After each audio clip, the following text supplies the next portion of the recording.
Bueno, chicos, arrancamos. ¿Estamos en hora o no? ¿Sí? Bueno, mi nombre es Julieta Palomeque. Me pueden encontrar por acá por la Facu cuando me necesiten. Y hoy vamos a hablar de regulación de la presión arterial. ¿Sí?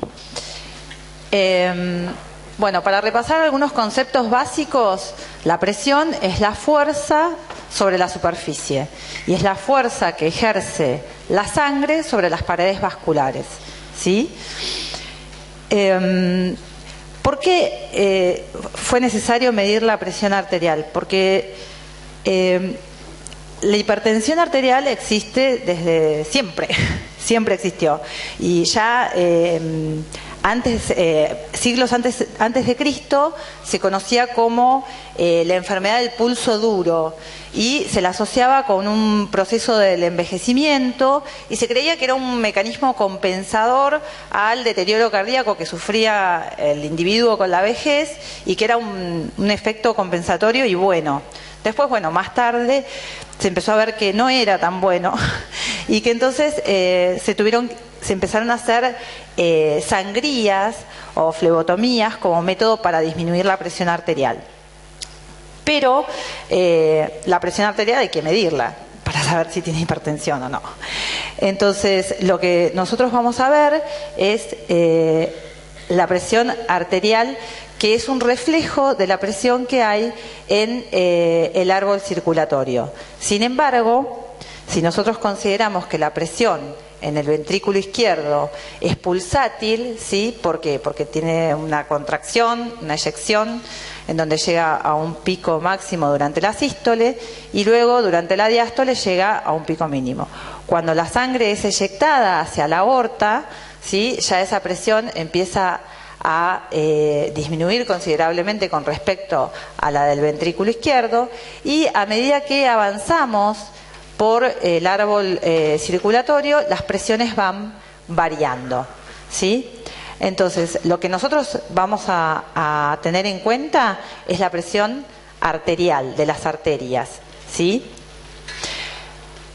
Como les dije, esto se remonta a muchísimos años antes y uno de los primeros en medir la presión arterial fue este señor Stephen Holtz, que poniendo una cánula en la arteria de un caballo veía cómo subía y bajaba la columna de sangre en una columna de vidrio, ¿no?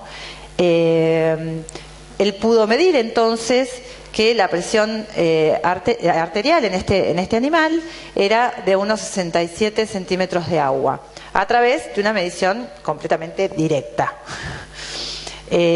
Años después, o casi un siglo después, el fisiólogo francés Poiseuille reemplazó esa columna de agua por una columna de mercurio y además determinó, lo que vamos a ver más adelante, los factores que están relacionados o que influyen sobre la presión arterial y supo relacionarlos a través de una ecuación.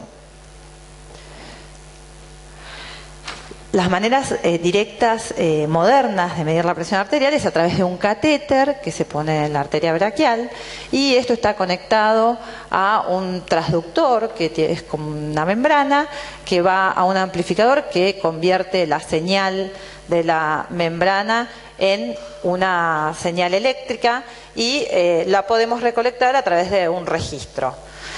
Esto suele hacerse cuando es necesario una medición mucho más ajustada o certera y se hace en quirófano, ¿no? Actualmente lo que utilizamos nosotros para medir la presión arterial es el esfingomanómetro, que es un método no invasivo y efectivo, pero que es operador dependiente, es decir, necesitamos saber medir la presión arterial para poder hacerlo. Este señor italiano, Riva Rocci, fue el primero en crear fue el creador del esfingomanómetro, que era un manguito inflable a través de una pera conectado a un manómetro de mercurio. ¿Sí? En este caso, lo que se podía hacer era ver la presión sistólica solamente, y ahora vamos a ver por qué,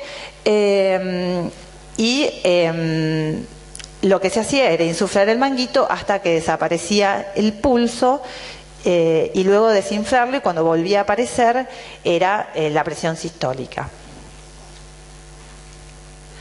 Después, años más tarde, este señor Nikolai Korotkov estableció los ruidos que tienen su mismo apellido y que son de suma utilidad porque nos permiten medir la presión sistólica y la diastólica. Entonces, lo que se realiza y lo que van a aprender ustedes en el trabajo práctico, van a aprender a medir la presión arterial de manera auscultatoria. Es decir, ustedes, si ustedes apoyan un estetoscopio sobre la arteria braquial, no van a escuchar nada. ¿Por qué? ¿Cómo? ¿No tenemos presión?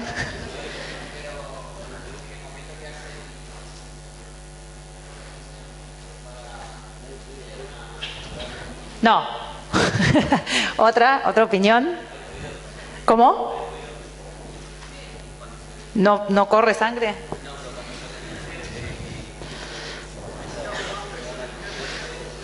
No. ¿Por qué si nosotros apoyamos el estetoscopio sobre la arteria braquial sin ejercer ningún tipo de presión, o sea, sin manguito, no escuchamos nada? Bien.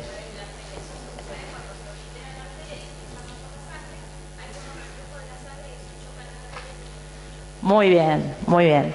Entonces, esa es la razón. La vamos a repetir para que todos la escuchen. O sea, nosotros en todo el sistema arterial tenemos un flujo laminar. Esto es contrario a turbulento, ¿sí? O sea, el flujo laminar hace que corra la sangre fluidamente y no se escuche, ¿sí? Entonces, cuando nosotros insuflamos el manguito, esto ejerce una presión sobre la arteria y nosotros tenemos que insuflar hasta que no sentimos el pulso, ¿sí? Entonces, no sentimos el pulso y no escuchamos nada. Empezamos a desinflar el manguito lentamente y en un punto dado se van a empezar a escuchar los ruidos de Korotkov, que son estos marcados en negro, que esos ruidos no son más que cuando se está descomprimiendo la arteria, porque uno está desinflando el manguito, el flujo empieza a pasar, pero de manera turbulenta. Y como el flujo es pulsátil, por lo que vimos anteriormente, ¿sí? Como el flujo es pulsátil todo el tiempo, los ruidos de Korotkov siguen este mismo patrón, ¿sí? Entonces se van a escuchar de manera pulsátil. Cuando uno los empieza a escuchar, es la presión sistólica, porque coinciden con la sístole ventricular, ¿sí? Y uno va descendiendo lentamente la presión del manguito hasta que en un momento uno deja de escucharlos. Y en ese momento es la presión diastólica, ¿sí? Es cuando el flujo vuelve a convertirse en laminar. ¿Se entendió? Ok. Entonces, bueno, acá este otro gráfico nos indica las fases de los ruidos. Si se empiezan a escuchar hasta un pico al principio, se mantienen durante un tiempito, después se vuelven un poquito sordos y después se empiezan a atenuar hasta que se escucha de nuevo el silencio. Todo este periodo es un periodo de flujo turbulento, sin embargo, sigue siendo pulsátil debido a la actividad pulsátil del corazón.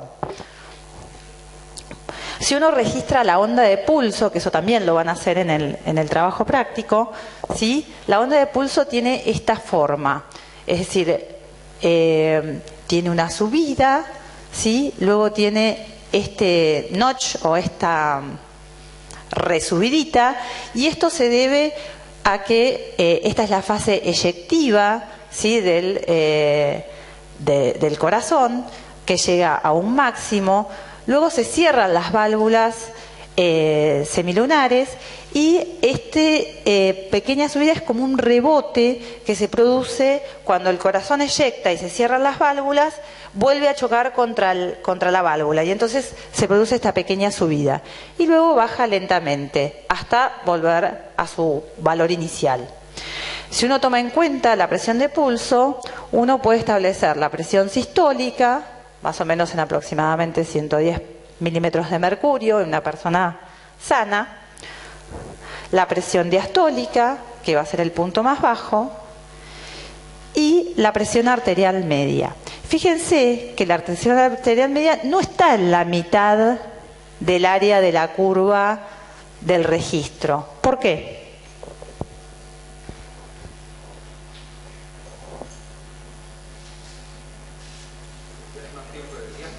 Bien, muy bien. O sea, la presión no se comporta como una guarda griega que sería un cuadrado en el cual uno puede dividirlo a la mitad y decir que la presión media es la mitad de ese área bajo la curva.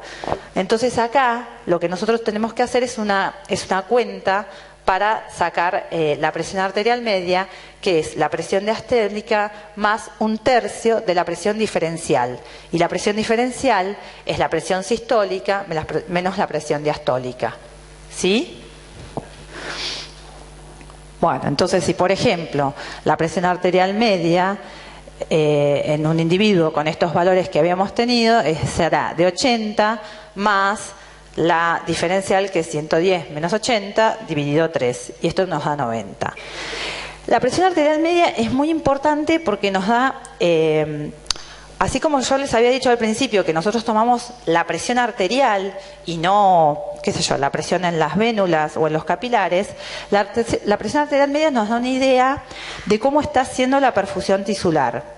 ¿Sí? Entonces, a nivel general, a nivel de todo el organismo. Entonces, eso es importante, es un parámetro importante que se tiene en cuenta, porque más allá de los valores de presión sistólica o diastólica, si la presión arterial media baja, significa que hay ciertos órganos que corren peligro de estar sufriendo isquemia o baja perfusión.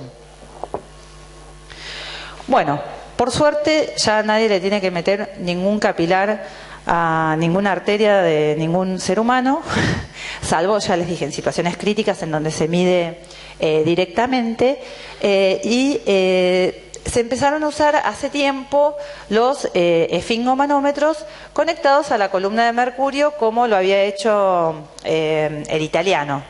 ¿Sí? Esto ya bastante mejorado. Pero el mercurio tiene una contra, que es muy tóxico, no es biodegradable, ¿sí? Entonces se fue reemplazando, y actualmente se utilizan los esfingomanómetros anaeroides, ¿sí?, que son los que tienen el relojito. Y un estetoscopio común. En este caso también se necesita el estetoscopio. Actualmente se utilizan este tipo de esfingomanómetros digitales, que tienen la ventaja de que se los puede llevar el paciente a su casa, de que no son dependientes del operador. Es decir, en estos dos casos necesitamos de una persona que sepa medir la presión arterial. Como van a ver en el práctico, al principio no es fácil, porque uno no tiene el oído adaptado, los ruiditos ahí muy lindos en las ondas, pero no son tan audibles como parecen. Entonces es bastante operador dependiente, y además también es muy importante que ustedes midan con precisión la presión arterial. No es lo mismo decir tiene 12,7 a decir tiene 76,123. ¿Sí? ¿Por qué? Porque cuando uno utiliza fármacos antihipertensivos, o cuando uno está tratando de categorizar la hipertensión de un individuo o lo que sea, 3 milímetros de mercurio hacen una diferencia. Entonces es importante que la toma de la presión arterial sea exacta, y para eso el operador tiene que estar entrenado para poder medirla exactamente. Entonces, estos aparatitos nuevos lo que permiten es independizarse del operador. Por otro lado, también permiten que una persona los adquiera y se pueda tomar la presión en su casa a la hora que quiera. Y esto evita lo que se llama la hipertensión de guardapolvo blanco, que es que, por ejemplo, la persona tiene que irse a medir la presión a la farmacia, a la salita, a un centro de salud, al hospital, a donde sea, y le agarra miedo, ¿sí? Y eso hace que la presión se eleve. Entonces, el hecho de que pueda tomárselo en su casa, tranquilo, cuando quiera, con las recomendaciones adecuadas, o sea, para tomar la presión arterial, el individuo tiene que estar sentado, no tiene que haber tomado café, no tiene que haber venido corriendo, esperamos un rato a que se tranquilice, y si la tomamos alrededor de 3 veces para sacar un promedio y ver que la presión, esas 3 tomas, se mantuvo. Si no se mantuvo, hay que esperar un rato más a que el señor se tranquilice o a la señora. ¿Sí? Bien, esto ahorra esos pasos, pero también hay que decirle al paciente, bueno, mira, tómatela en un momento en que no hayas tomado café, que estés tranquilo. O sea, tiene como todos sus pros y sus contras. Y además son caros. Bien. Entonces ahora vamos a empezar con los principios básicos de la regulación. Como habíamos visto, la presión es fuerza sobre superficie, ¿sí? ¿Fuerza de quién? Fuerza de un caudal de sangre que pasa por el vaso, ¿sí? Esta fuerza que ejerce la sangre va a depender, ¿sí?, del caudal. Y el caudal depende de la diferencia de presión que hay en un punto con respecto al otro, ¿sí? Entonces, el caudal va a ser igual a la diferencia de presión por pi por radio a la cuarta sobre 8 por la viscosidad de la sangre y por la longitud. Esta ecuación la hizo este fisiólogo francés Poiseuille y trata de relacionar todos los factores que están involucrados en el ejercicio de esa presión sobre los vasos sanguíneos, ¿sí? Fíjense que la sangre no es un líquido inerte como el agua, tiene células, ¿no? Entonces eso va a hacer que tenga una viscosidad dada y que pueda variarse en X enfermedades. ¿Estamos? Entonces es una cosa a tener en cuenta. El largo de los vasos también es importante, a pesar de que, supongamos, en un adulto sano, bueno, no va a cambiar el largo de su árbol vascular, pero sí hay que tenerlo en cuenta cuando uno toma en diferentes personas. ¿Estamos? Y lo más importante es el radio. Estos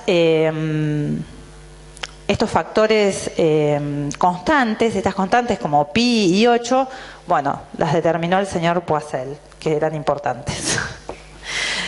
Entonces, si uno despeja la ecuación, nos queda que el delta de presión es igual al caudal por la ecuación dada vuelta, es decir, 8 por la viscosidad por la longitud del vaso sobre pi por radio a la cuarta. Si nosotros tenemos en cuenta que el corazón es el que va a eyectar ese caudal, ¿sí?, y ese caudal sigue un recorrido, ¿estamos?, y nosotros medimos la presión en un lugar dado, ¿sí?, vamos a tener que la presión en este lugar dado va a depender de lo que eyecte el corazón, es decir, del volumen latido, en función de la frecuencia cardíaca, es decir, el volumen minuto, porque el volumen que circule por el árbol circulatorio va a ser mayor si la frecuencia cardíaca es mayor, o si la contractilidad es mayor, o si alguno de estos dos parámetros cambian. Entonces, ese volumen minuto va a circular por el árbol circulatorio, pero a la vez va a haber un diámetro del vaso, ¿sí?, o un radio del vaso que va a estar controlando, ¿sí?, la resistencia periférica. Es decir, que nosotros tenemos que tener en cuenta el volumen minuto, que es lo que va a eyectar el corazón en un minuto, y la resistencia periférica, porque nosotros estamos midiendo la presión en el medio de esos dos parámetros.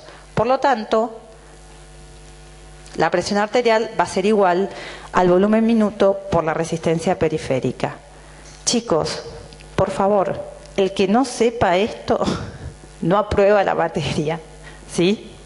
Entonces, no se les piden muchas fórmulas, pero presión arterial es igual a volumen minuto por resistencia periférica. ¿Alguna duda?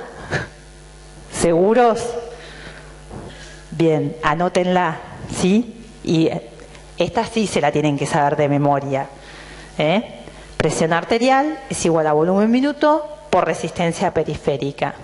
Después, a partir de acá, vamos a empezar a dilucidar todos los otros mecanismos que entran en juego. Pero si ustedes no saben que la presión arterial es igual al volumen minuto por la resistencia periférica, no podemos seguir hablando de nada. ¿Estamos? Entonces, ¿a qué es igual la presión arterial? ¡Más fuerte! Bien, por favor, no se lo olviden, ¿sí? Porque si se lo olvidan, no se puede seguir hablando, no pueden aprobar fisiología. Bien. Bueno, entonces ahora vamos a ir desmenuzando. ¿Cómo? Bueno, vamos a ir desmenuzando cómo estas variables repercuten sobre la presión arterial. Entonces vamos a hablar primero del volumen minuto. El volumen minuto es igual a la frecuencia cardíaca por el volumen latido, como habíamos visto en ese esquemita, es decir, el corazón late y cada vez que late eyecta sangre. Esa sangre que eyecta es el volumen latido. Si uno multiplica la cantidad de sangre que eyecta en un minuto, es decir, la cantidad de veces que late ese corazón, vamos a tener el volumen minuto, es decir, el volumen latido por la frecuencia cardíaca. ¿Sí? Bien, la frecuencia cardíaca, ¿de qué depende? Esto ya lo vieron.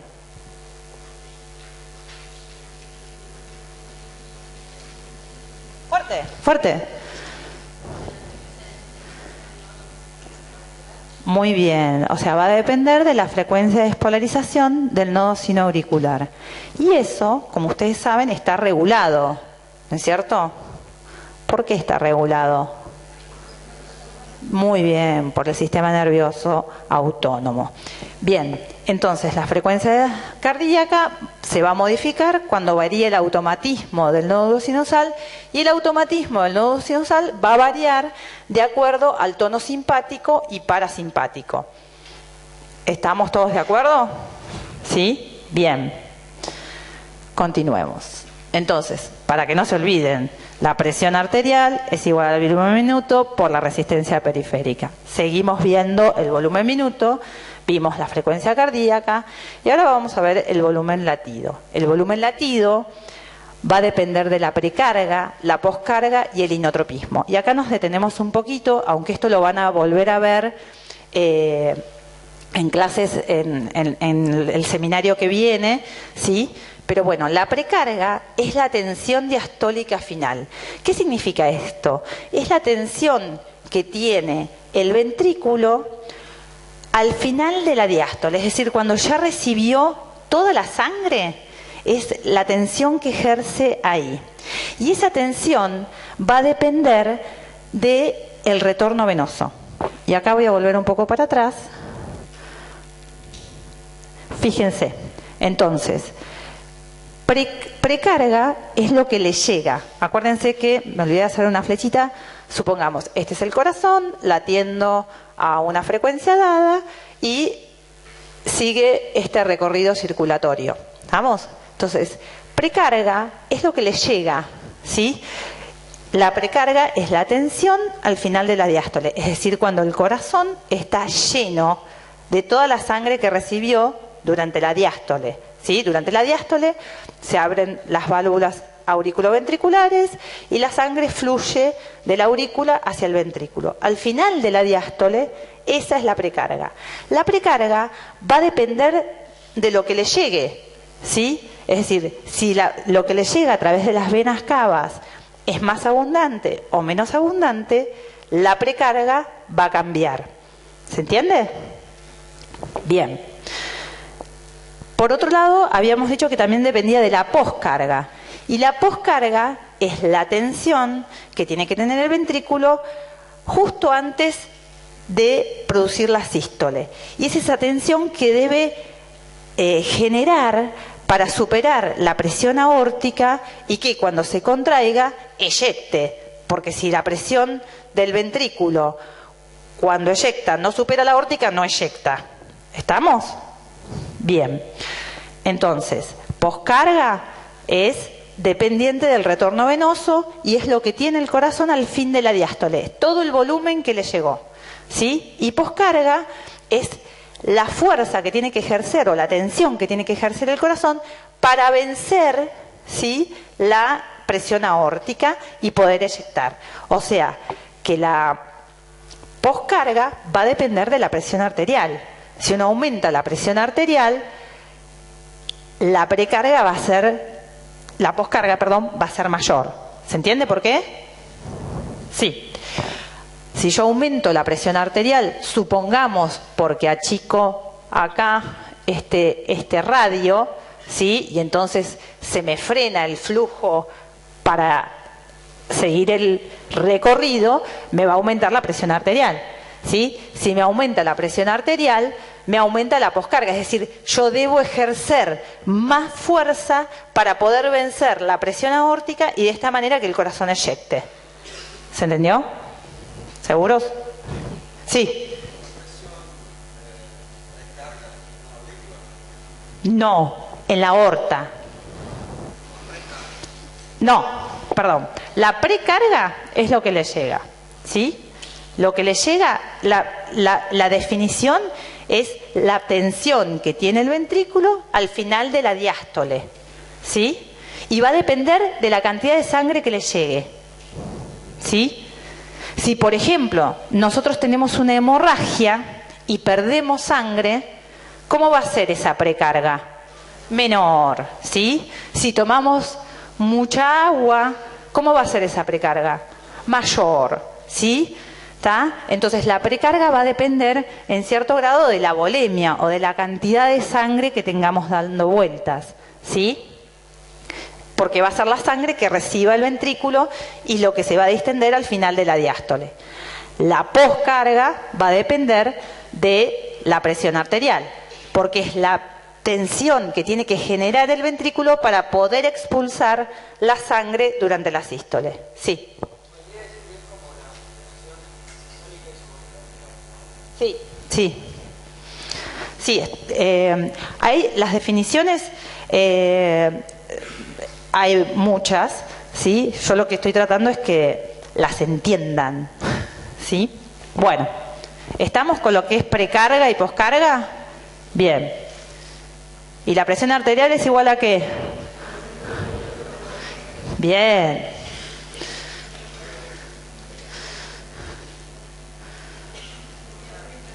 Acá, para ahí. Bueno, miren, tenía el cosito atrás. Bueno, entonces precarga, poscarga, ¿sí?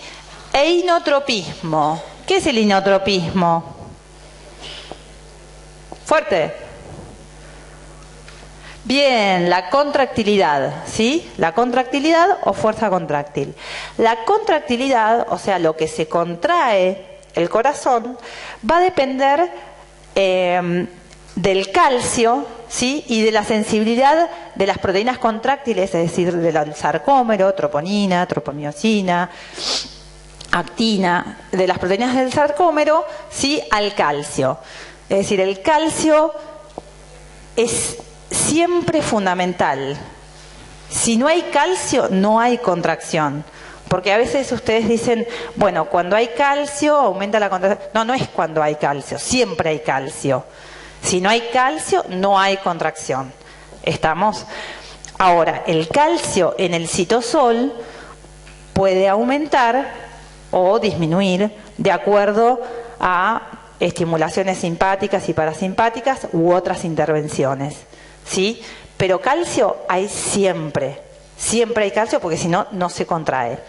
Otra cosa que puede variar es la sensibilidad al calcio de las proteínas contráctiles. ¿Qué quiere decir? Que para un mismo calcio, esas proteínas son más afines o menos, es decir, lo capturan con más afinidad o no lo capturan porque perdieron afinidad. Como les digo en los seminarios, no sean dramáticos. O sea, cuando yo digo no pierde la afinidad, no es que no agarran calcio. Si no agarran calcio, no se contrae, o sea, agarran menos calcio. ¿Estamos?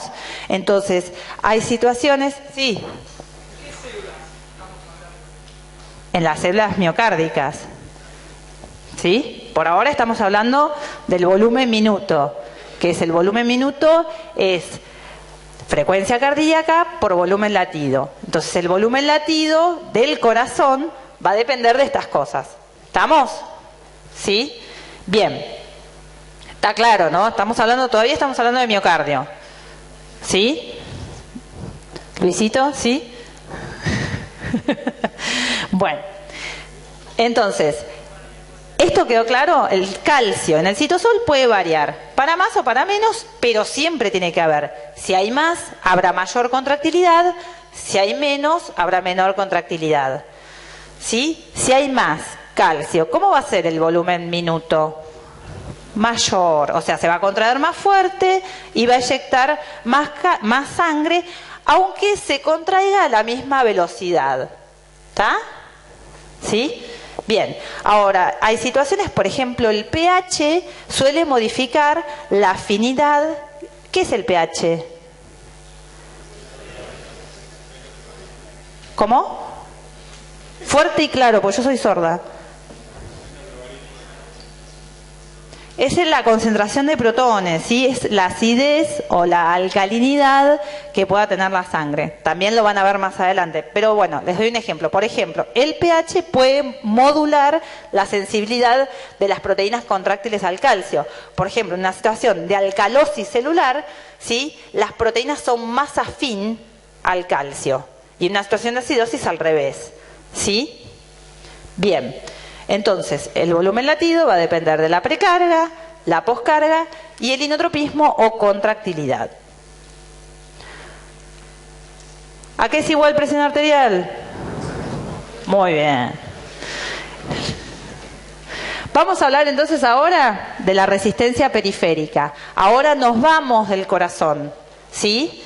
Acuérdense en este dibujito, ¿sí? Cuando hablamos de volumen minuto, estamos hablando de la bomba cardíaca y de los mecanismos que modulan la contractilidad, la precarga, la poscarga, que es todo inherente a lo que le llega o tiene que salir del corazón, ¿sí?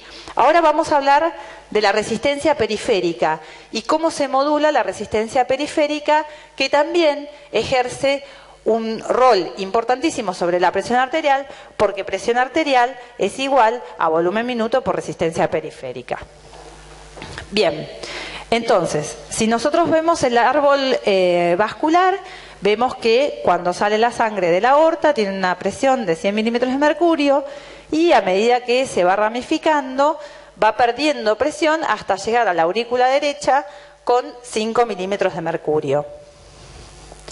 Entonces, la resistencia periférica, según Poiseuille, es igual a 8 por la viscosidad, por la longitud del vaso o del árbol circulatorio, sobre pi por radio a la cuarta. Fíjense que si uno duplica la longitud, se duplica la resistencia, porque esto es directamente proporcional a esto, ¿sí? ¿Qué significa que es directamente proporcional? Bien, que si aumenta uno, aumenta el otro, porque a los médicos nos cuesta un poco las matemáticas, entonces por eso recalco algunas cosas, ¿sí? Entonces, directamente proporcional es cuando sube uno y sube el otro, o baja uno y baja el otro, ¿Estamos? Entonces, todas las cosas que se encuentran por arriba de la rayita, que yo nunca me acuerdo si es denominador o numerador, ¿está? Lo que se encuentra por arriba es directamente proporcional a la resistencia periférica. Entonces, 8 por la viscosidad, por la longitud, si aumenta la longitud y o aumenta la viscosidad, va a aumentar la resistencia periférica. Si aumenta la resistencia periférica, ¿qué va a pasar con la presión arterial? Va a aumentar. Bien. Fíjense que llevando, por ejemplo, el hematocrito es la cantidad de glóbulos rojos que tiene la sangre, y se mide en porcentaje de 40 a 60%, se duplica la viscosidad y de forma igual la resistencia. ¿Sí? Si esto se duplica, esto se duplica. Si esto se duplica, esto se duplica. ¿Estamos? ¿Por qué? Porque es directamente proporcional. Bien. Ahora, ¿qué pasa con el radio? Primero, ¿cómo es con respecto a la resistencia? ¿Directa o indirectamente proporcional? Inversamente proporcional. ¿Sí? ¿Qué quiere decir? Que si sube el radio, baja la resistencia. ¿Qué significa que suba el radio? Que aumente el radio. ¿Qué pasa con el vaso si aumenta el radio? Se dilata, ¿sí? Se produce vasodilatación. O sea, que aumenta el radio significa que ese vaso está más grande. Si está más grande, ¿cómo va a ser la fuerza que ejerza la sangre sobre ese vaso? Menor, ¿sí? Bien, vamos bien. Bien, pero además de eso, está elevado a la cuarta. Entonces, reduciendo el radio a la mitad, se eleva 16 veces la resistencia periférica. O sea, es un valor, ¿sí?, que tiene mucha relevancia porque en la fórmula está elevado 4 veces. Entonces, muy pequeñas modificaciones en la resistencia periférica van a provocar grandes cambios, muy pequeñas modificaciones en el radio del vaso, es decir, en cuán dilatado o contraído está el vaso, van a producir grandes cambios en la resistencia periférica.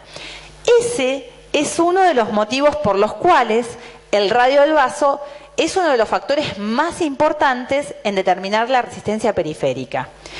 ¿Y por qué más?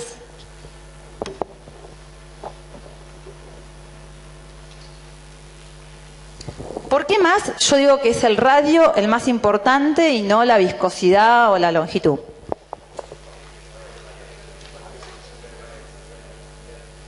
Bien, es una de las cosas más moduladas. Si yo a ustedes les tomo la presión ahora, a cualquiera de ustedes, es posible que esté nervioso y que entonces le dé una presión más alta porque se la tomo acá, delante de todos, le da vergüenza, no sé, lo que sea. ¿Está?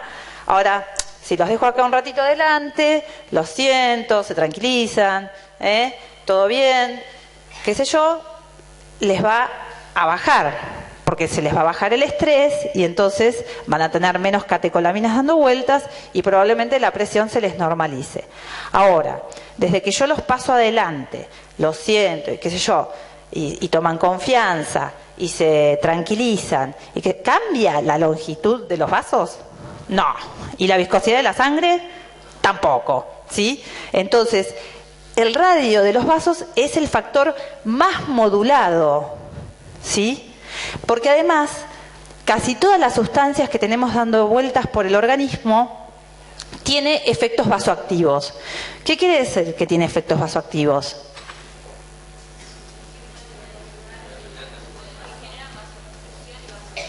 Exactamente, que pueden generar vasoconstricción o vasorelajación, ¿sí? Bien. ¿Queda claro esta fórmula? Esta también la tienen que saber, chicos. Tienen que saber todo, pero le digo, estas cosas les permiten a ustedes pensar, o sea, sin tener que saber un montón de cosas más de memoria. Entonces, cuando uno les pregunta por qué el radio es lo más importante, y bueno, lo primero que dicen es porque está elevado a la cuarta. Pero ¿por qué más? Porque es el factor más modulado, ¿sí? ¿Estamos? Bueno, esta es otra, ¿sí?, que tienen que saber. Acá, ¿qué quiero decir? A ver. Acá voy a dar, por ejemplo, entonces la presión arterial es igual al volumen minuto por la resistencia periférica. Si esto lo pasamos, despejamos la resistencia periférica, nos va a quedar que la resistencia periférica es igual a la presión arterial sobre el volumen minuto. Si, por ejemplo, tenemos un volumen minuto, una presión arterial de 100 a la salida de la aorta menos 5, que es a la llegada a la aurícula derecha, nos da 95 sobre 5 litros por minuto, que es el volumen latido normal, de una persona normal. Y esto nos da 19 unidades de resistencia periférica. Cualquier modificación en estos parámetros nos va a modificar también la resistencia periférica. ¿Sí? Bueno, ¿cuáles son los mecanismos involucrados en la regulación? Por un lado estuvimos viendo de qué depende, ¿no? Primero cómo se medía, después de qué depende, ¿sí? Y ahora de qué dependen esos factores que modulan la presión arterial. ¿Tá? Entonces, van a depender fundamentalmente de la resistencia periférica, como vimos, que dependía del radio, del volumen, de la viscosidad y de la longitud, y del volumen intravascular. Vieron que yo les hablé de la volemia, es decir, si uno tiene una hemorragia y pierde sangre, la volemia va a ser menor, la precarga va a ser menor, y entonces el volumen latido va a ser menor, y eso va a hacer que el volumen minuto sea menor y por lo tanto la presión arterial va a caer. ¿Se entiende? Entonces, por eso es importante que ustedes conozcan los mecanismos que regulan la resistencia periférica y los mecanismos que regulan el volumen intravascular. Dentro de estos mecanismos hay mecanismos a corto plazo y mecanismos a largo plazo. Los mecanismos a corto plazo, ¿sí?, van a involucrar al sistema nervioso y sistemas humorales, es decir, algunas hormonas.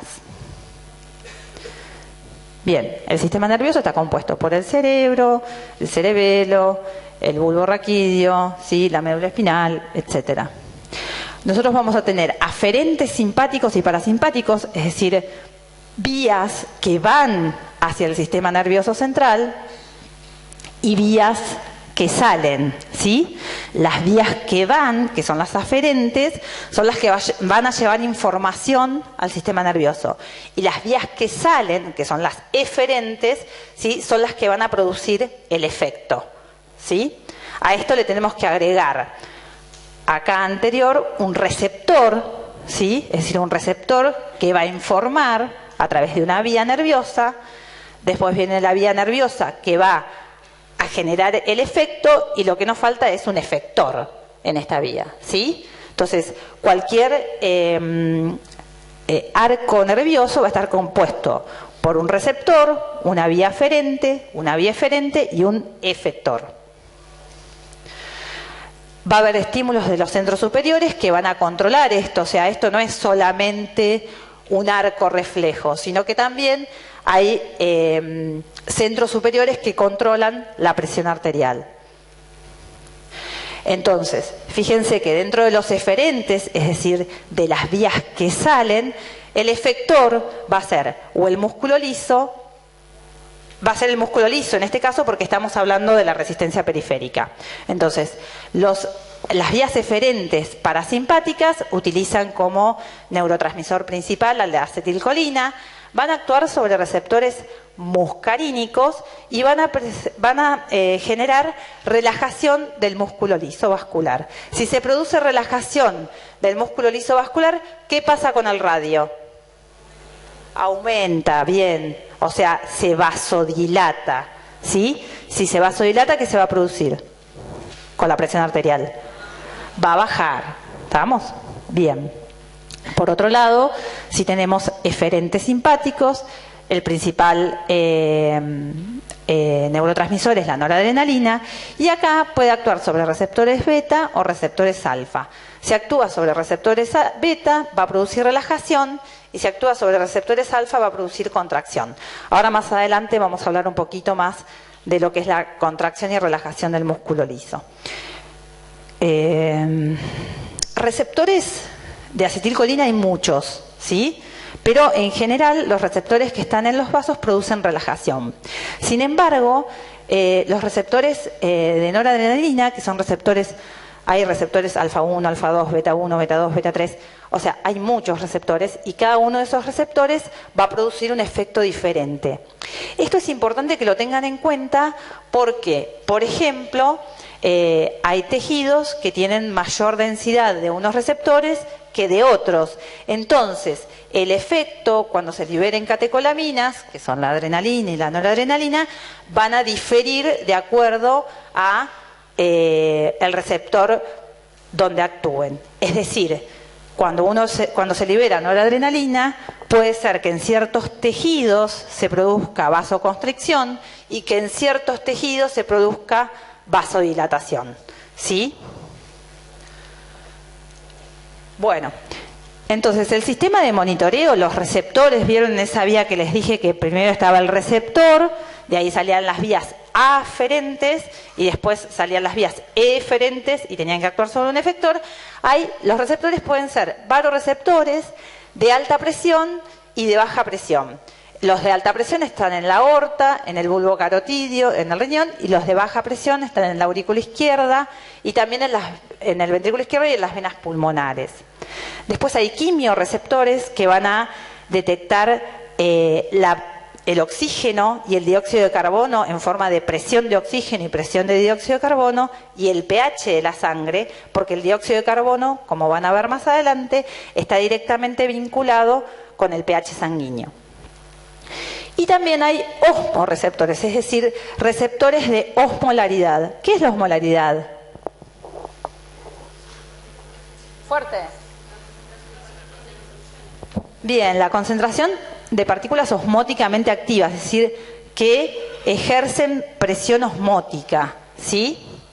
Bien. Los varoreceptores de alta presión, como les comenté, se ubican en el coso carotidio, en el nodo, ¿cómo dice? en el callado aórtico y en el nodo carotidio. No es el nodo, ¿cómo se llama? El seno, ahí está, el seno. El seno carotidio y el callado aórtico, ¿sí? Y de ahí van a enviar vías fundamentalmente hacia el bulbo, que es donde se centraliza la regulación de la presión arterial.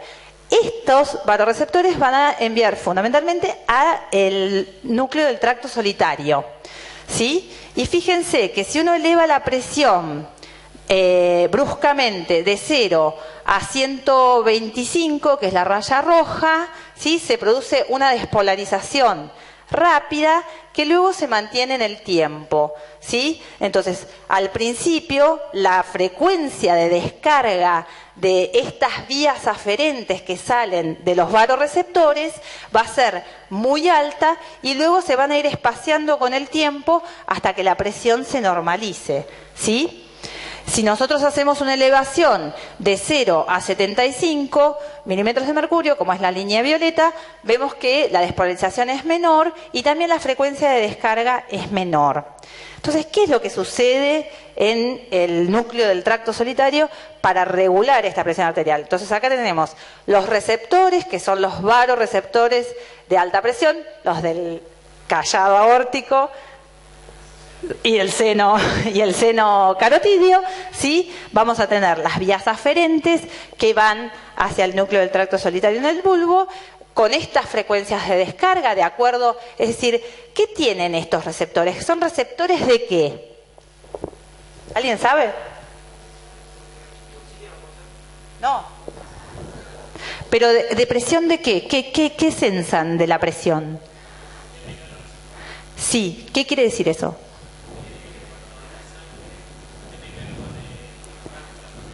No, parecido, pero no. Bien, son receptores de estiramiento, es decir, se aumenta la presión justamente en estos lugares que es cercano a la salida de la sangre del corazón, se aumenta la presión. ¿Qué va a pasar con las paredes de ese vaso? Se va a estirar, ¿sí? Y ese estiramiento va a activar estos receptores y va a producir estas descargas que van a ir hacia los centros superiores para que la presión se regule. Es decir, si aumentó la presión, hay que bajarla, ¿sí? Ese es el reflejo. Entonces, aumenta la presión, se estira la pared, ese estiramiento es recepcionado por el receptor, quien manda la información al bulbo, al núcleo del tracto solitario. Entonces, los varoreceptores son los detectores, van a ir con fibras aferentes hacia los centros superiores, van a salir vías eferentes que ¿qué van a hacer? Porque esto, ¿qué me detectó? ¿Un aumento o una disminución de presión? Un aumento, es decir, si se estiró la pared es porque aumentó la presión de la sangre y entonces va a haber un estiramiento de la pared. Bien, entonces lo que tengo que hacer es que bajar la presión. Entonces, para bajar la presión va a haber vías eferentes que van a inhibir tanto la actividad cardíaca como la actividad vasomotora, ¿sí? Si uno dice que va a inhibir la actividad vasomotora, está diciendo que uno va a inhibir la posible contracción de los vasos o una vasoconstricción, ¿sí? Esto va a hacer que la presión arterial cambie a través de bradicardia, vasodilatación, ¿sí? Y entonces la presión arterial va a volver a su valor inicial. ¿Estamos? Bien, entonces los varoreceptores de alta presión van al núcleo del tracto solitario y acá, en el núcleo del tracto solitario, lo que hacen es inhibir el área vasomotora, que el área vasomotora lo que hace es producir vasoconstricción, pero la inhiben. Entonces no se produce vasoconstricción. Y estimular el área cardioinhibitoria, que es la estimulación del núcleo ambiguo. Entonces, si estimulan el área cardioinhibidora, va a disminuir la frecuencia cardíaca, uy, qué feo tilde esto, y la contractilidad. ¿Sí? ¿Estamos? ¿Sí? Bien. Entonces, de esa manera, los varoreceptores, cuando la presión sube, se estiran, al estirarse, van por fibras aferentes al núcleo del tracto solitario, quien inhibe al área vasomotora y estimula al área cardioinhibitoria, y entonces no se produce vasoconstricción y disminuye la frecuencia cardíaca y la contractilidad. De esa manera, la presión vuelve a ser la normal. Fíjense que este es el receptor, estas son las fibras aferentes, esto es el centro del sistema nervioso central que va a coordinar el efecto. Estas son las eferencias y estos son los efectores. ¿Sí? ¿Se entiende entonces el circuito? Bueno, también la corteza cerebral participa del control de la presión arterial. Por ejemplo, la presión arterial aumenta en respuesta al dolor, a la ansiedad, al ejercicio. Por eso es lo que decíamos, si alguno viene acá y le quiero tomar la presión, y bueno, puede ser que en principio la tenga alta, pero cuando entre en confianza va a bajar. ¿Tá? Entonces, y este aumento de la presión arterial que genera la corteza es por un aumento de la actividad simpática. Acuérdense que la actividad simpática, a través de la adrenalina y la noradrenalina, podía ejercer tanto vasodilatación como vasoconstricción. ¿Se acuerdan? Dependiendo si actuaba sobre receptores alfa o beta. ¿Estamos? Pero, en general, los receptores que producen vasoconstricción son más numerosos que los que producen vasorelajación. Entonces, ante una estimulación simpática, la presión arterial va a aumentar. No solamente por la actividad sobre los vasos, sino porque el sistema nervioso simpático también va a actuar sobre el corazón, aumentando la frecuencia cardíaca y aumentando la contractilidad. Entonces, ahí se va a sumar que, por un lado, se produce un aumento de la resistencia periférica y por otro también se produce un aumento del volumen minuto. Todo para que aumente la presión arterial. Bueno, esto es un poco de lo mismo. La corteza, a través de conexiones con el hipotálamo y con el centro vulvar, van a producir, ¿sí?, vías simpáticas, que son las rojas, y parasimpáticas, que son las naranjas. Y fíjense que esto va a producir efectos sobre las glándulas sudoríparas, sobre los vasos, y en este caso ven que produce una respuesta vasodilatadora, sobre la médula adrenal, que va a liberar epinefrina, noradrenalina, sobre los vasos, también produciendo un efecto vasoconstrictor, ¿sí? Y sobre el corazón, haciendo esto que les acabo de decir. Pero por otro lado, también puede haber eferencias parasimpáticas que van a hacer lo opuesto sobre el corazón, es decir, me van a producir bradicardia o disminución de la frecuencia cardíaca y disminución de la contractilidad.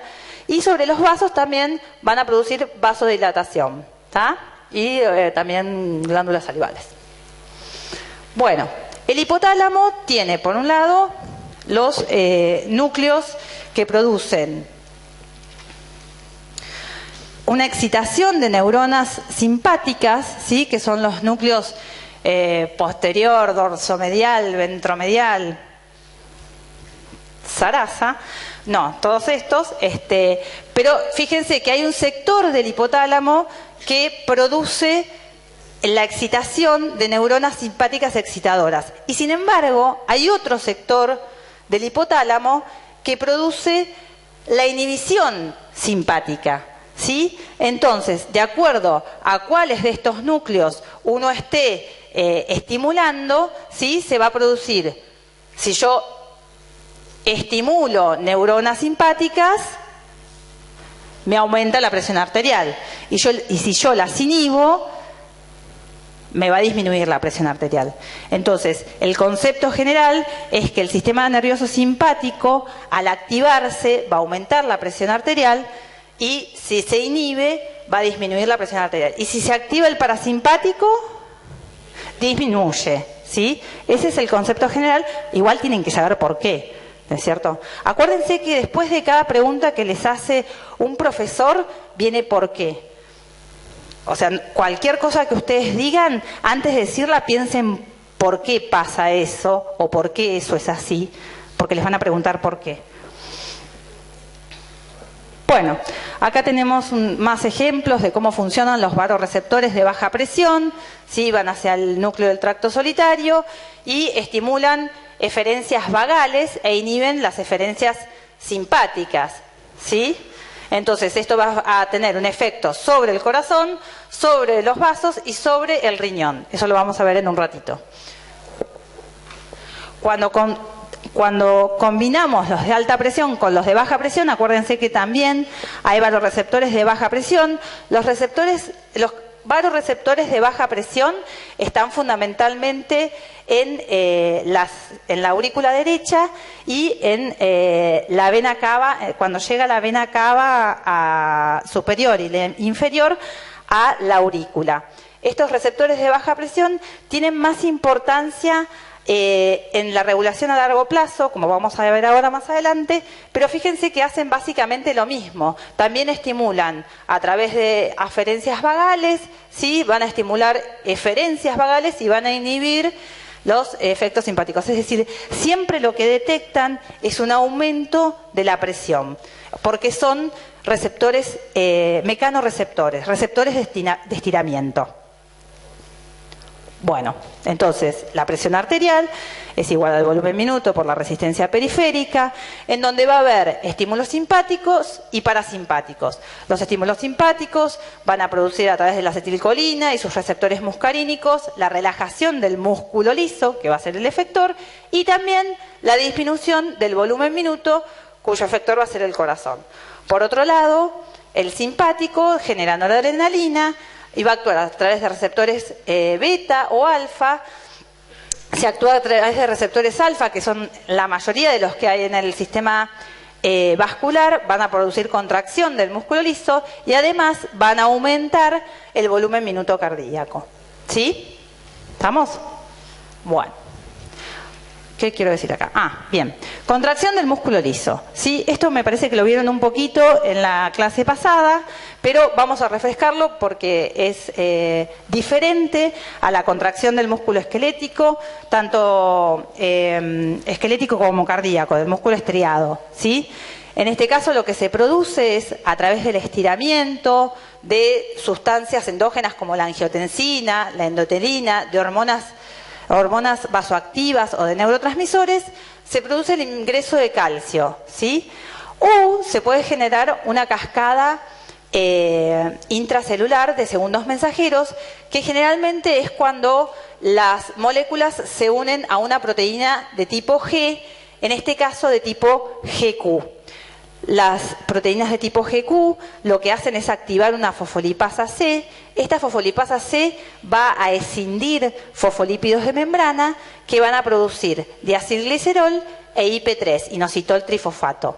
El IP3 va a activar a una proteína quinasa C. Si es una proteína quinasa, ¿qué va a hacer? Bien, va a fosforilar distintos blancos celulares. ¿Sí? En este caso va a fosforilar canales de calcio que van a hacer que aumente el calcio. Y los receptores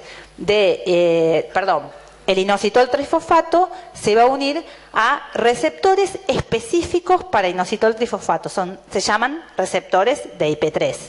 No son los receptores de ranitidina, son receptores de IP3. ¿Sí? Entonces, esto, al unirse a estos receptores, se va a producir una liberación de calcio del retículo sarcoplasmático y por lo tanto va a aumentar el calcio citosólico.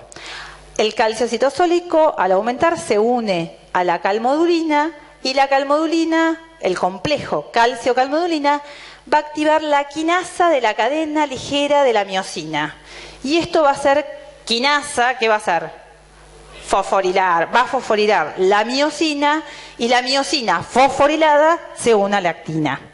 ¿Estamos? Este es el mecanismo, o sea, es completamente diferente al músculo estriado, en donde el calcio va y se une a proteínas del sarcómero para producir la contracción. En este caso, el calcio es necesario, pero no para producir la contracción, sino para producir la cascada de señales que genera la contracción del músculo liso vascular. ¿Sí? ¿Se entiende? Bien. Fíjense que la relajación se va a producir cuando la miosina se desfosforile y eso va a producirlo una fosfatasa. Así como las quinasas fosforilan, las fosfatasas sacan los grupos fosfatos. Sí.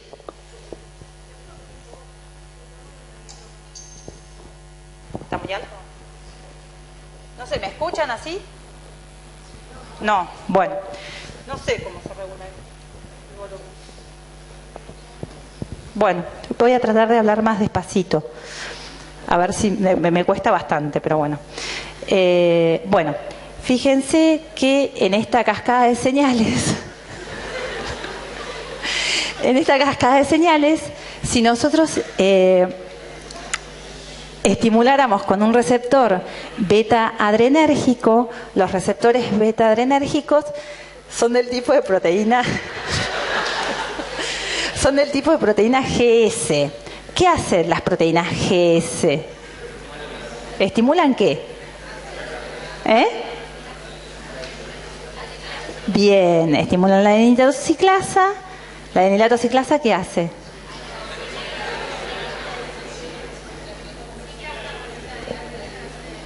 Bien, entonces los receptores beta adrenérgicos son una proteína GS. La proteína GS está acoplada a una adeninatociclasa que se activa y genera AMP cíclico. Y el AMP cíclico activa la proteína quinasa A. Y la proteína quinasa A inhibe a la cadena ligera, o liviana también, de miosina. Entonces, la pKa, ¿qué va a producir?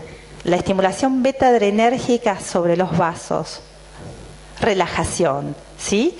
Ahora, si yo tengo un receptor alfa, ¿cómo va a ser? Los receptores alfa están acoplados a proteínas GQ. Si es GQ, ¿qué va a pasar? Todo esto, ¿sí? Y los receptores alfa son los que predominan, ¿sí? Entonces, acuérdense que los receptores alfa están acoplados a proteínas GQ, ¿sí? Y los receptores beta están acoplados a proteínas GS. Entonces, los que van a GQ van a producir... Y esto es importante que lo sepan, porque los receptores beta en el aparato, en el corazón, van a producir un estímulo de todas las funciones cardíacas. Sin embargo, en los vasos producen una inhibición debido a que la PKA inhibe, fosforilándola, a la quinasa de la cadena ligera de miosina. Fíjense que acá no hay fosforilación. Esto es un complejo calcio-carnolina que se une y la activa. Acá hay una fosforilación que al fosforilar, al agregar un grupo fosfato, la inhibe. ¿Estamos? Bien. Por otro lado, como... Sí. ¿Qué hora es? ¿Qué hora es? ¿Eh? Bueno.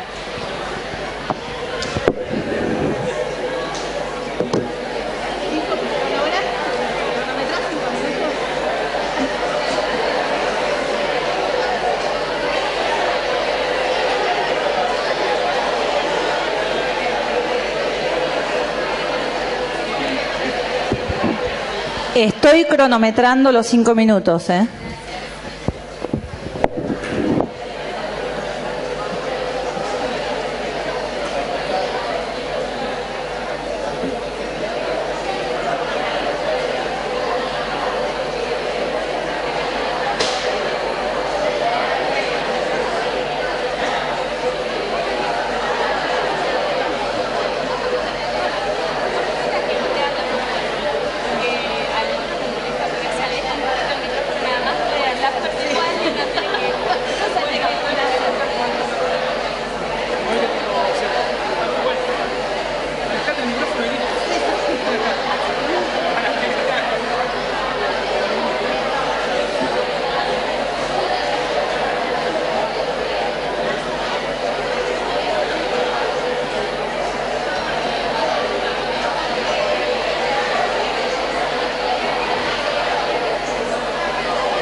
activa la PKA y de esta manera, primero que fosforila la troponina C, que eso hace que haya una relajación más rápida. Además, fosforila al fosfolamban, por lo tanto hace que... Todo eso en corazón. Un corazón, claro, pero además tengo que aumentar la contractibilidad. Porque la contractilidad, sí. Claro, pero además, o sea, siempre, además de aumentar la relajación, aumenta la contractibilidad también. Claro, sí. Genial, gracias. Bueno, entonces yo quería preguntarle, porque como no manejan distinto la materia acá, o más profunda, yo quería preguntarle que qué posibilidad había de que, bueno, fue lo que me dijeron el alumnado, qué posibilidad había de que yo fuera como oyente a los TPs, a los trabajos. Eso lo tenés que hablar con la titular. En el segundo piso está la cátedra y ahí tenés que hablarlo con la titular. ¿En qué horario? No sé. Si no, mandar un mail o hablas con el secretario, pero la verdad es que no sé. Bueno. ¿Pero vos tenés que rendir el final de fisiología? Sí, pero pretendo hacerlo al final de la cursada para ver los teóricos, porque claro, la dan distinto. Okay. Bueno, chicos, seguimos. Acá me dieron una fórmula perfecta para poder hablar con mi tono de voz y que ustedes lo escuchen menos. Alejarme el micrófono de la boca. Gracias. Bueno, chicos, vuelvo a explicar esto. Me cuesta manejarle la distancia. ¿Me escuchan bien ahí? ¿Está muy fuerte? ¿No? Ok. Bien. Vuelvo a explicar esto porque parece que hubo algunas dudas, ¿sí?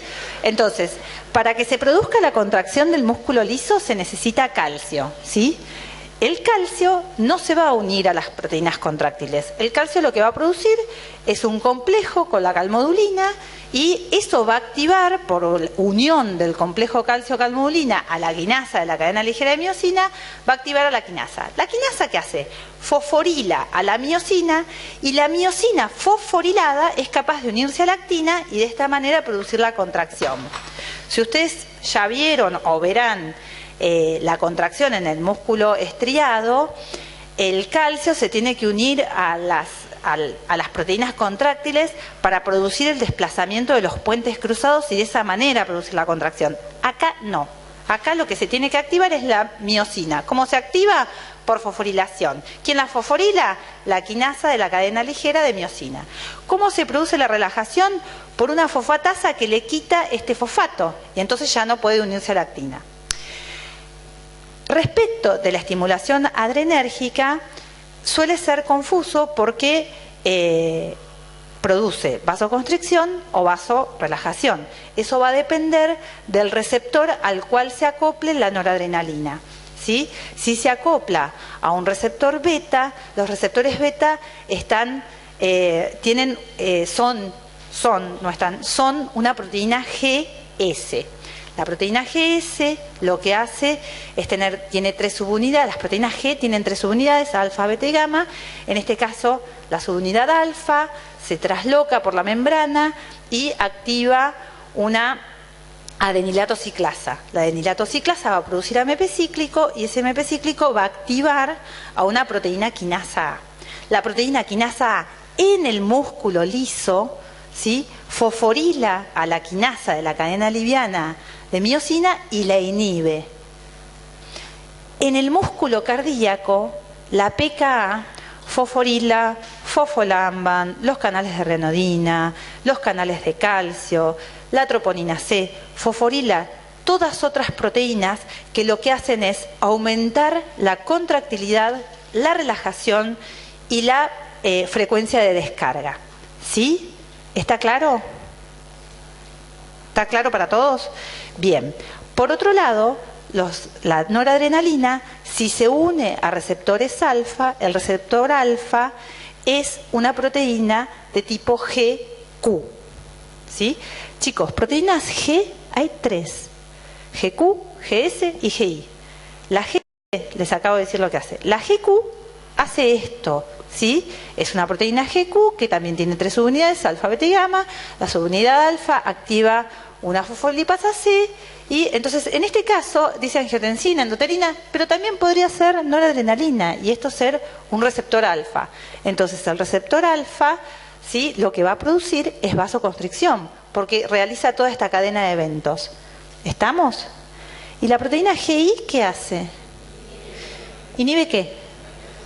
Inhibe la adenilato ciclasa. Por lo tanto, si yo tengo en un tejido receptores GI, en los vasos de un tejido, ¿no? ¿Qué va a pasar con la resistencia periférica?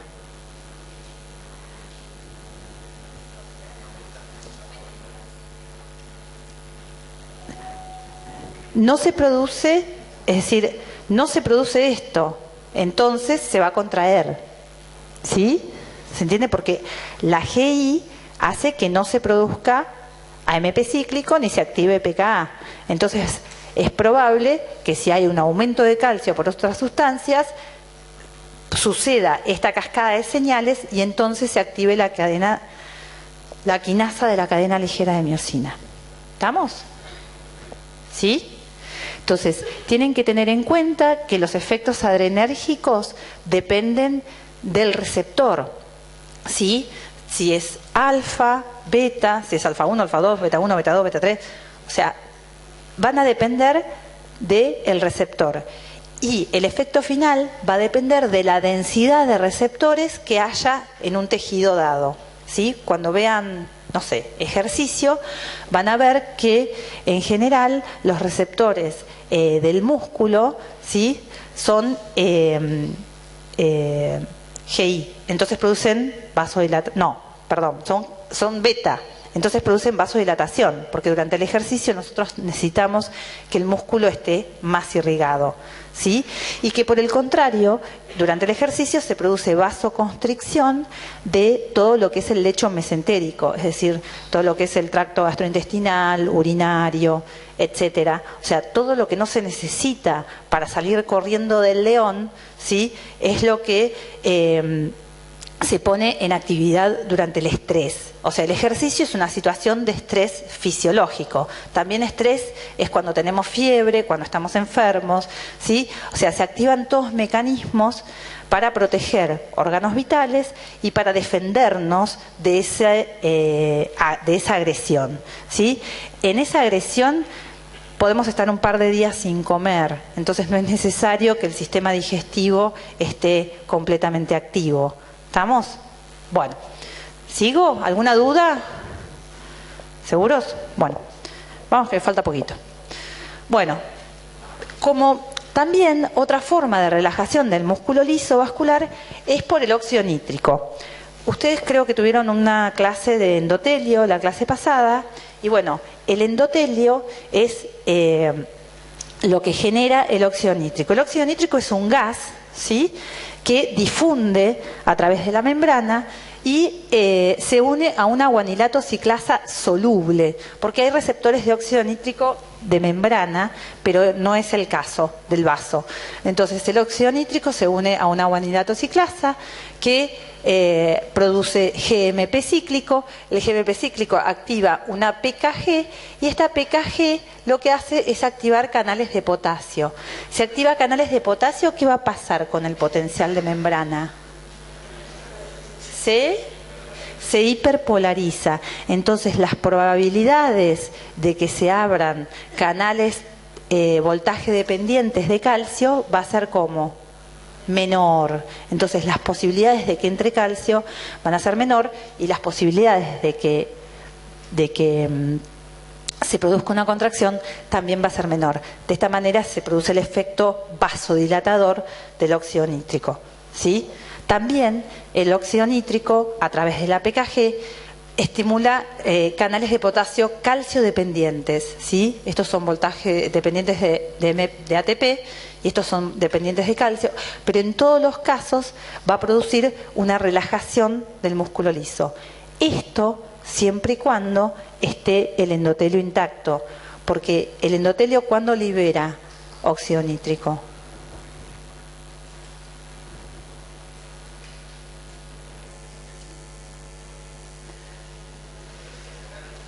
¿Cómo?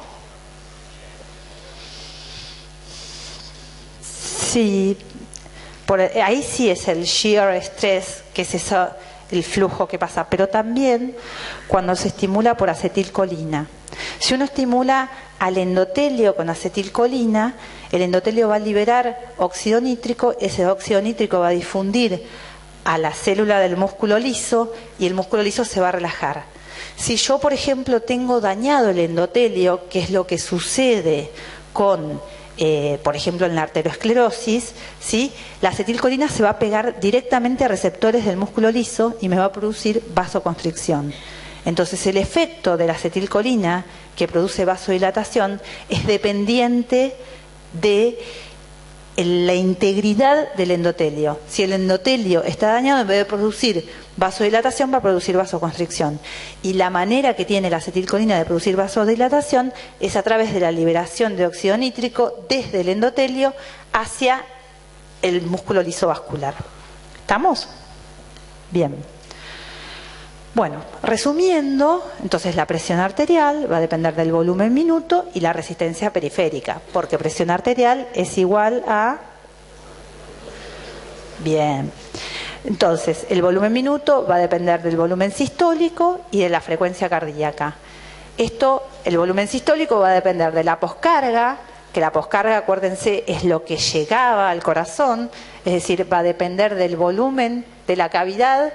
No, perdón, poscarga es cuando sale. La poscarga es cuando sale, entonces va a depender del volumen de la cavidad y de la presión aórtica, porque acuérdense que la poscarga es la tensión que tiene el ventrículo al inicio de la sístole y es la presión que tiene que realizar para vencer la presión aórtica y poder eyectar la sangre. Después va a depender del mecanismo de Frank Starling, que lo van a ver en el seminario que viene, no me voy a poner a explicar esto porque no terminamos más, y de la contractilidad. Y la contractilidad, como vimos, va a depender de ¿qué? Del calcio, ¿sí? O sea, del calcio citosólico. Y ese calcio citosólico va a depender de mecanismos nerviosos y humorales que hagan que el calcio aumente o disminuya. ¿En qué caso aumenta el calcio citosólico en una célula cardíaca?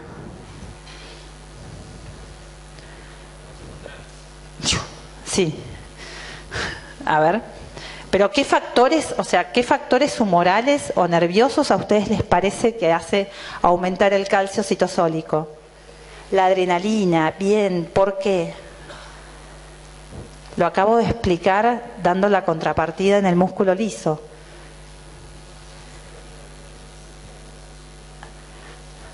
Chicos, ¿hablo más fuerte? La noradrenalina en el corazón se une a receptores beta, acoplados a proteínas GS. Entonces, si están acoplados a proteínas GS, se va a activar una adenilatoxiclasa. La adenilatoxiclasa va a aumentar el MP cíclico. El MP cíclico va a activar una proteína quinasa A en el corazón. Esa proteína quinasa A va a fosforilar fosfolamban. Fosfolamban es una proteína que regula a la bomba de calcio del retículo sarcoplasmático. Entonces, al fosforilarla, se separa fosfolamban, se va a activar y de esta manera va a recaptar más calcio, ¿sí? El recaptar más calcio tiene dos consecuencias. Una es que aumenta el calcio en los depósitos, que es el retículo sarcoplasmático, y dos, es que aumenta la relajación. Pero además también va a aumentar el calcio citosólico porque fosforila canales de calcio, que hace que entre más calcio, y fosforila al canal de reanodina, que hace que salga más calcio del retículo sarcoplasmático, ¿sí? Entonces, por todas esas cosas, el receptor beta va a estimular la contractilidad, porque va a aumentar mucho el calcio, ¿sí? Bien. Por otro lado, el volumen minuto también va a depender de la frecuencia cardíaca. Y la frecuencia cardíaca, como vimos, también va a depender de mecanismos nerviosos y humorales. Y en este caso va a depender la frecuencia cardíaca, la frecuencia de descarga. ¿Por qué? Porque ¿qué modula la noradrenalina en el nodo sinoauricular? ¿Cómo? Sí. ¿Pero cómo? Bien, modifica las corrientes que están involucradas en la fase de despolarización espontánea, o sea, modifica las corrientes de la fase 4, estimulando fundamentalmente la corriente IFANI, ¿sí? Que es esa corriente de sodio y potasio, pero que hace entrar más sodio que potasio. Entonces eso hace que esa pendiente aumente y por lo tanto se despolarice más rápido. Pero y otra cosa que hace también la noradrenalina en las células del nodo sinoauricular es esto que les expliqué del calcio, aumenta el ciclado del calcio, y si el ciclado del calcio aumenta, también se activa el intercambiador sodio-calcio, que es un intercambiador electrogénico y que por lo tanto va a despolarizar más al nodo sinoauricular, y eso va a colaborar a que aumente la pendiente de la fase 4. ¿Sí? ¿Estamos? Bueno. Y por otro lado tenemos la resistencia periférica, que va a depender del grado de contracción de los vasos, de la viscosidad de la sangre y de la longitud, que acá no está puesta, pero que estamos acá con el señor Poiseuille haciendo su fórmula. A largo plazo.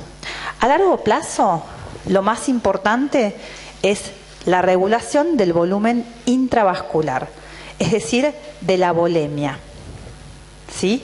Como yo les dije, si nosotros tenemos una hemorragia, vamos a perder sangre y entonces la precarga, ¿cómo iba a ser?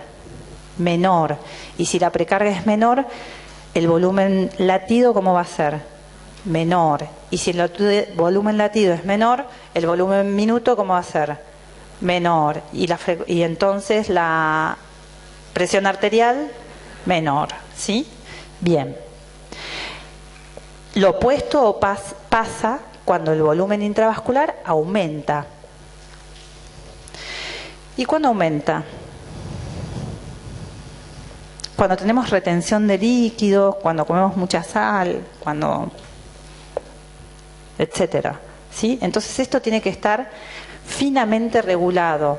O sea, el contenido de agua y sal que tenemos en el líquido extracelular y por lo tanto que va a influir sobre el volumen plasmático, ¿sí? Está altamente regulado.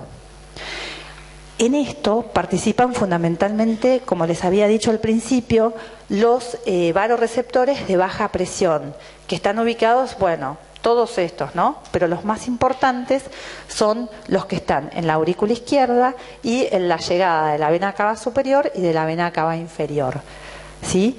Estos también van a censar, son mecanorreceptores que van a censar un aumento de la presión, pero fundamentalmente por un aumento de volumen. O sea, si yo tengo mayor volumen, va a haber más estiramiento de estos receptores. Y estos receptores responden a través de el estímulo del sistema renina-angiotensina-aldosterona en el riñón. Esto lo van a ver con mucho más detalle cuando vean riñón, pero está bueno que ya lo empiecen a saber. Entonces, cuando estos varoreceptores, ¿sí? Se estimulan al riñón, ¿sí? A que se inhiba el sistema renina-angiotensina-aldosterona. El sistema renina-angiotensina-aldosterona se activa cuando la presión está baja.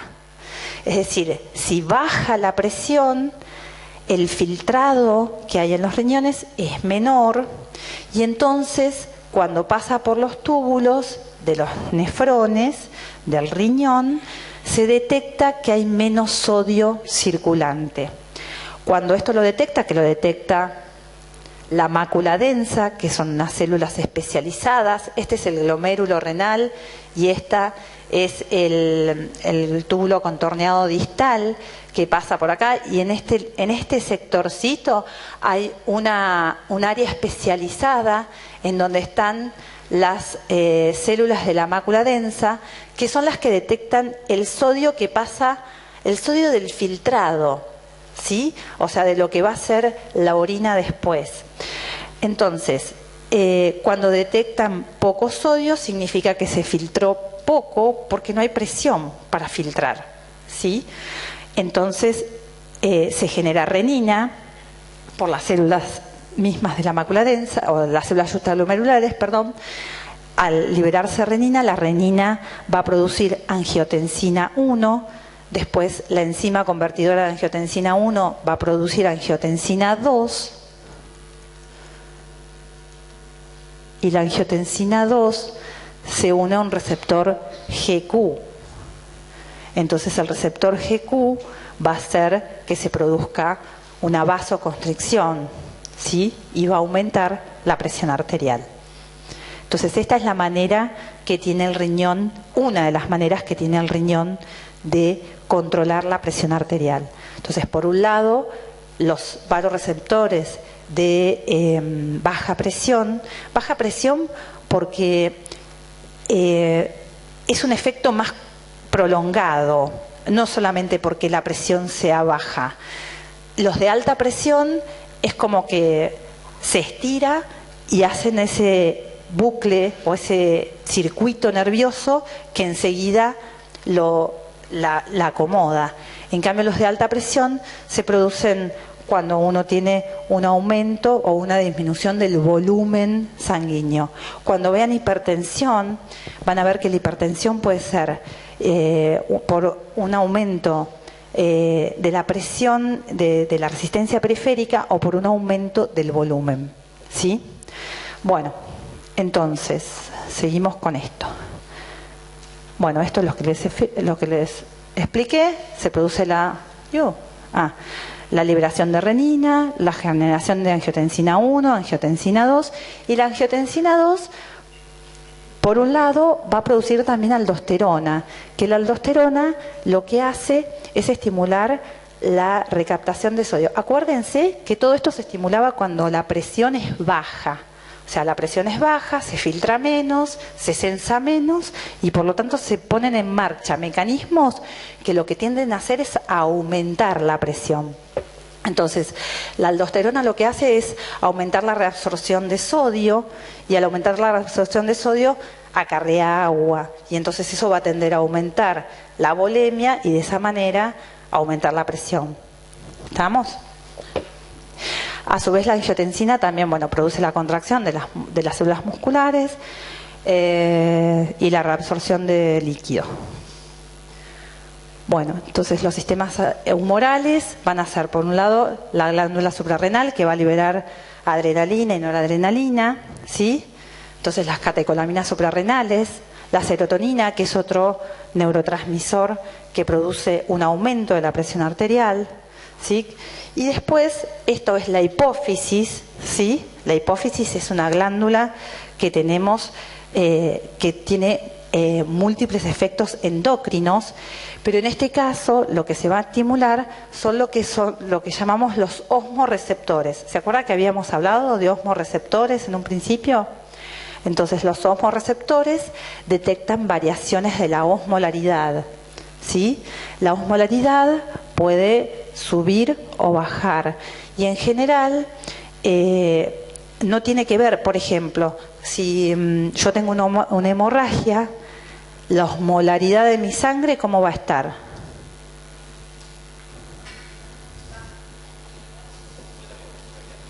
Sí, va a ser igual, porque yo perdí tanto agua como electrolitos, ¿sí? Si tengo una hemorragia. Ahora, si estoy deshidratada, va a subir la osmolaridad de la sangre, ¿sí? ¿Por qué? Porque perdí agua y los electrolitos que tenía mi sangre o mi plasma aumentan. Entonces eso, cuando aumenta la osmolaridad, va a ser sensado por el hipotálamo, por los núcleos supraóptico y paraventricular, que se unen directamente a la neurohipófisis y producen la liberación de ADH. ADH es una hormona antidiurética. Diuresis es la orina que se elimina. Entonces uno puede tener un efecto diurético, o sea, un aumento de la eliminación de orina o de la diuresis, o antidiurético, una inhibición de la eliminación de orina o de la diuresis. Si es antidiurética, vamos a hacer menos pis. Si hacemos menos pis, estamos reteniendo ¿qué? Agua, ¿sí? Entonces, cuando uno se deshidrata, por ejemplo, y la osmolaridad aumenta, se ponen en marcha estos mecanismos, se libera hormona antidiurética y la hormona antidiurética va a hacer que se reabsorba más agua para compensar ese aumento de osmolaridad. Si nosotros estamos deshidratados, ¿cómo va a estar la presión?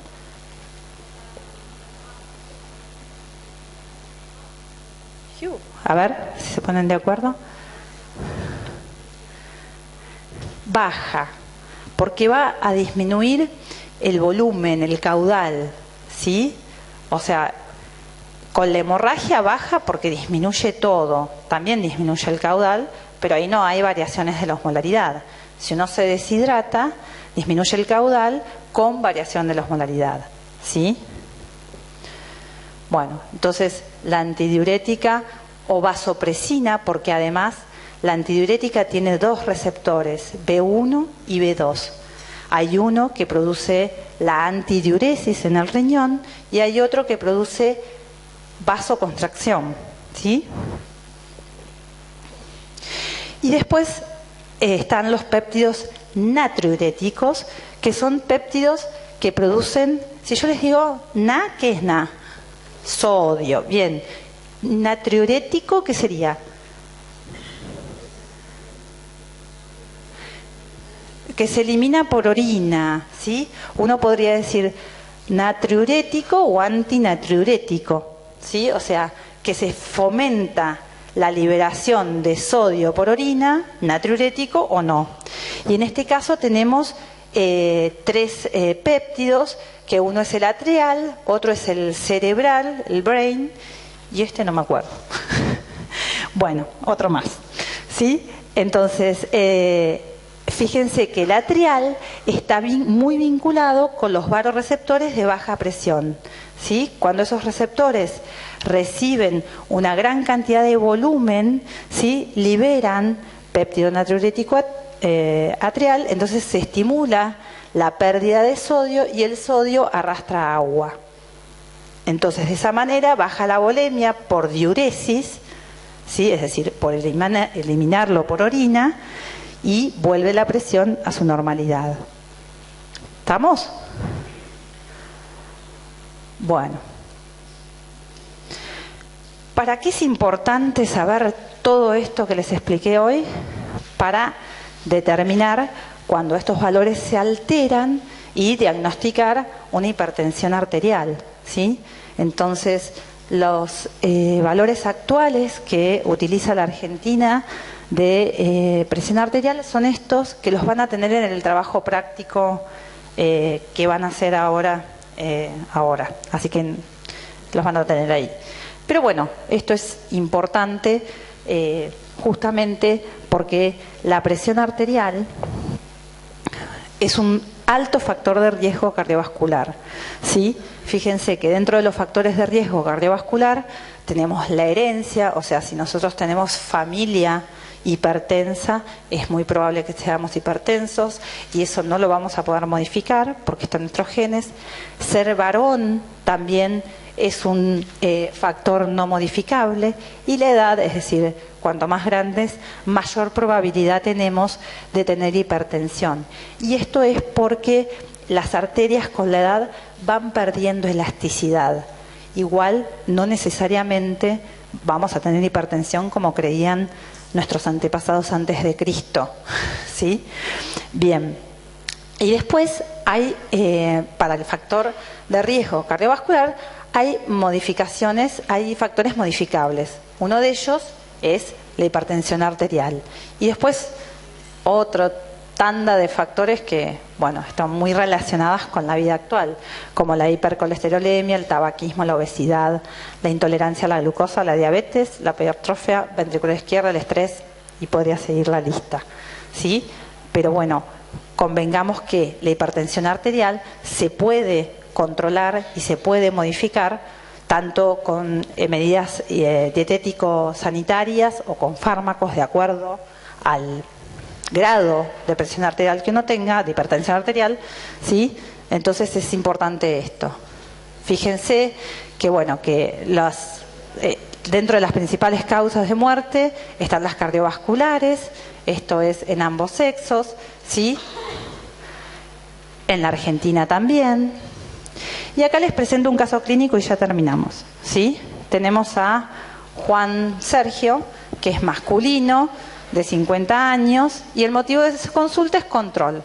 Le hacemos un examen clínico, tiene una frecuencia cardíaca de 90 por minuto y una presión arterial de 150 sistólica, 95 diastólica. A la auscultación, o sea, si uno le ausculta el corazón, está normal. Y el resto del examen está normal, o sea, no es gordo, no es fumador, etcétera. ¿Son normales estos valores de presión arterial? No, son altos, ¿sí?